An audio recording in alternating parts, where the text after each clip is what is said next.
জয় হিন্দ বন্ধুরা, আজ আবারও একবার ফিজিক্যাল টেকনিক ইউটিউব চ্যানেলে তোমাদের স্বাগত জানাচ্ছি।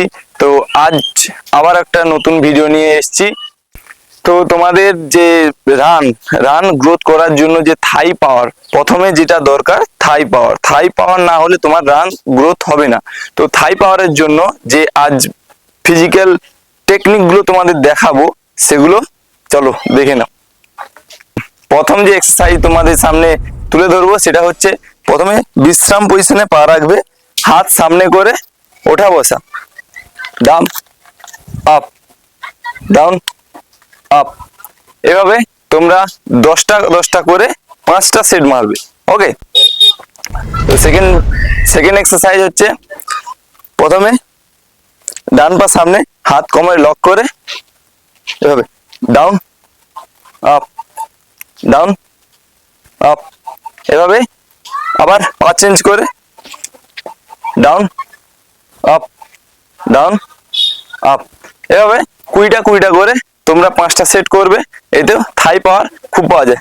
নম্বর 3, পুরো পা খুলবে, পা খুলে হাত সামনে, নজর সামনে। ওকে, চলো down up down up down up down up. এভাবে তোমরা 2টো করে সেট করতে পারো, 10টা করে।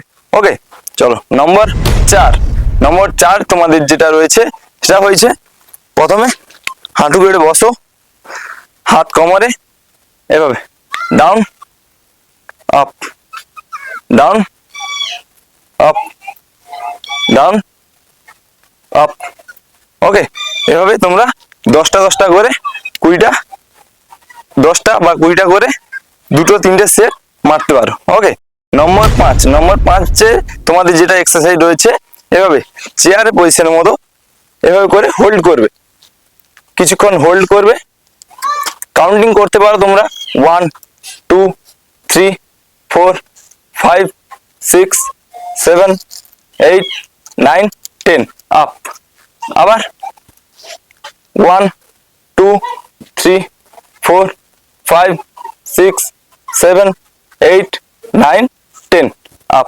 এভাবে তোমরা এইটা 5টা করে 3টা সেট করতে পারো। ওকে, এতে তোমাদের থাই পাওয়ার প্রচন্ড বাড়বে আর তোমাদের রান প্রচন্ড গ্রোথ হবে। আমি আশা রাখছি তোমাদের রান এই এক্সারসাইজগুলোর মাধ্যমে তোমরা ইমপ্রুভ করতে পারবে। ওকে, চলো আজকের মতো এতটাই। চলো আবার দেখা হবে পরবর্তী ভিডিও। জয় হিন্দ।